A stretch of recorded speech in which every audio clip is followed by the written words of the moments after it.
Hey guys, and welcome to my Game of the Year video with Full YV5. This video is going to be a review of my favourite game of the year. This is going to be an annual thing starting from this year, so I hope you enjoy. Anyway, the first nominee, if you will, on the Game of the Year list is Okamiden for the Nintendo DS. This game is amazing and one of the very best on the DS. It is a sequel to a game called Okami for the PS2, and then later it was ported to the Wii. I haven't played the original Okami, so I can't really compare, but I love the story in this game. The bonds you develop with your partners, who each have their own individual story, the Japanese culture atmosphere, it's all good. The graphics are some of the best on the DS, even though there are some slowdown places, it never happens in battles, so it never messes the gameplay up. For anyone wondering, the gameplay is extremely similar to that of Okami, travelling worlds, fighting enemies, and solving puzzles. However, I found myself forgetting I even owned the game a few weeks after I finished it. The second contender for my Game of the Year is The Legend of Zelda Skyward Sword. Now, when I first heard about this game, I admit I wasn't very excited for it until I actually got it. However, the game is absolutely incredible. Granted, it changes quite a bit in the Zelda formula, some of which I hope comes back for more, some of which I hope never comes back. I will say the story was definitely interesting, but I did find other Zelda games' plots superior. The motion controls work really well, but there still is over-sensitive pesky nunchuck controls that have returned from Twilight Princess. This is also me being picky, but I didn't like the fact they took out the feature where you could slash with your sword while you run, like in Twilight Princess. Plus, the way the day-night cycle is executed is terrible. Although this is the way the developers wanted it, it's still annoying that the night time is only used for collecting certain items and doing side quests. Overall, it rates 4 as my favourite 3D Zelda game, but even with these changes in the Zelda formula, it is still a fantastic game and you will do your Wii justice to pick it up. The third contestant on The Price is Right, the Game of the Year is Pokemon Black. I'm a huge Pokemon fan and have been ever since it all first started. Even though my first Pokemon game was Ruby, I've loved every single Pokemon game since. Yes, even the GameCube ones. So naturally, I was excited for Pokemon Black. The game was fantastic and it introduced 156 new Pokemon, more than any generation so far. I have many new favourites because of this. The game sticks to the typical Pokemon formula but changes things in a way you don't really see coming, which I'll admit I did like the change, but at the same time I didn't. A few bad things that I did find about the game was that it was painfully easy. I'm not joking when I say that the only thing that gave me the slightest bit of trouble was the second gym. The Elite Four were also disappointingly weak. They had one less Pokemon than the usual Elite Four should have. They also removed the Battle Frontier and replaced it with a pretty crappy subway. This does make up for it slightly, but it's still down to replay value. I didn't really like the structure for the region either.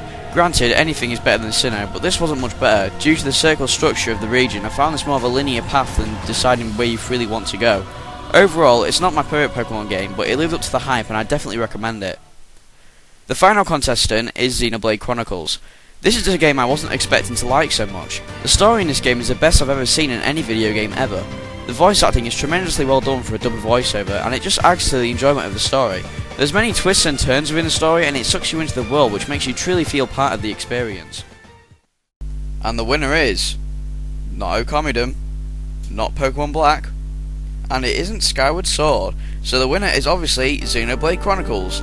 Like I said before, I never expected to love this game so much. This is my first JRPG game, so I don't know if all the stories in this epic, but this game creates its own universe which you get engaged into very early in the game. It does this through well animated cutscenes, extremely well done voiceovers, and a beautifully crafted world with many different environments. The world that the protagonist Shulk and his friends live in, or on, are in fact two giant titans locked together after they fought so many years ago. There is the Bionis, home to organic life, including the 3 main species that live on the giant, Homs, Nopon and Hyentia. I can't say much about the story since it's so spoiler heavy. What makes me like the story so much is that it becomes bigger than you originally thought it was. With an unforgettable cast of characters, there is no other game in my opinion that makes you as intrigued to carry on in the story as this one. Moving on to the gameplay. The gameplay is like an RPG, but real time instead of turn-based. Your character has a palette of arts that he or she can use. There are like different moves that they can pull off. Some inflict damage, some cause things like topple or daze, which prevents the enemy from attacking, and some moves even cause effects depending where you hit the enemy. Like the move Backslash does more damage if you attack the enemy up the rear. From behind. Oh wow, no matter how you say it, it still sounds like... Anyway, moving on. The gameplay also includes many side quests. Speaking of which, there are a ton of those little buggers in this game. There's always something to be doing.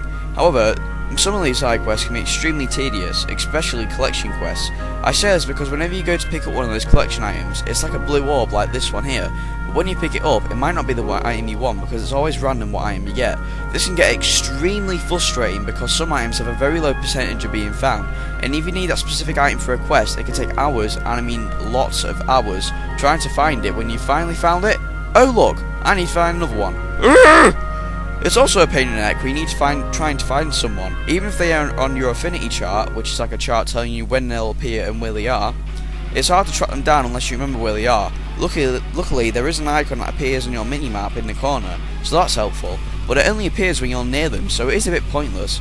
There are also other things you can do, like explore the massive areas of the game, collect crystals, and craft gems to help you on your journey, battle monsters and level up. The EXP system works similar to that of a Pokemon game. Defeat an enemy to gain XP. It fills the bar under your name, and once the bar is full, you level up. You can also gain EXP for your arts to level them up. There's just so much to this game, it's hard to explain it all. Controls wise, I had no trouble. These controls don't really need a learning curve, it's all battle techniques that are going to scramble your mind at first.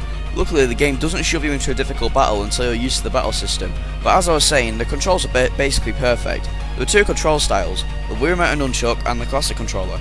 I highly recommend you get the classic controller or classic controller pro, since this control method feels a lot more natural than that of the other control scheme. To target an enemy, press L or R, use the D-pad to select what option you want to use on your palette, and press A to select the options, or arts, talk to people, collect crystals, and much more. The graphics wise, I honestly didn't think they were any better than Twilight Princess, which was a GameCube port. In fact, some of the facial expressions look quite blurry, especially the eyes of the Homs and high-end tier characters. However, for a Wii game, it looks tremendously beautiful, and the music just adds to this marvel of a game. The game has one of the most diverse and varied soundtracks I think I've ever heard in a video game. Overall, this game is absolutely incredible, and is one of the best games I've ever played. I'm so glad that Nintendo of Europe decided to localise this game, and I hope America enjoy the beauty of a game that is on its way there.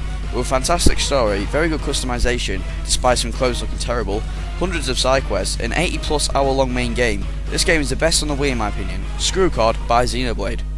Well, I hope you've enjoyed this video, and I just want to end it off by saying I hope you all had a happy new year, and thank you for supporting me throughout my first true year of Let's Playing. I shall see you in 2012.